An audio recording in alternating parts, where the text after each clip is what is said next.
you doing? I'm Zach Bolin from Citizens and Saints, and you're watching The Overflow on YouVersion.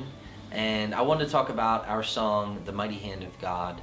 And that song is really talking about a characteristic of God that maybe you've heard of, and maybe you've dialogued about or heard sermons preached about, but you probably haven't read a ton of scripture about it. Yet we see evidence of it all throughout the Bible in different ways, but also even in our own lives.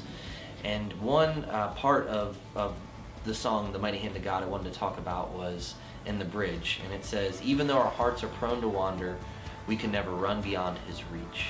And really what that is saying is that our sin, no matter how great, is incapable of changing the position and the placement that God has given us in Jesus. And what I mean by this is if your sin were a mountain, God's grace is the universe, and it gets swallowed up in that. And what's so important to remember is that as you go throughout life, you will sin.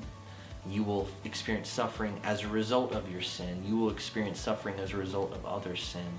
And none of that in any way changes your security in the hand of God, that you are secure in his grip, and that there's nothing that can remove you from it. He has promised that he will not remove you from his hand. But he's also promised that there is nothing in all creation, in heaven or earth, no principality, not even Satan has the power to remove you from the grip of God's hand. He wants you there. He wants to keep you there. And so find rest and enjoyment in that he delights in you, and he wants you to be his. And that even as you may stray at times, and even as you will wander, and I wander off into places that I wish I hadn't, that God is there, and he gently and lovingly guides us back with his hand into a meaningful relationship where we see, yes, God, thank you.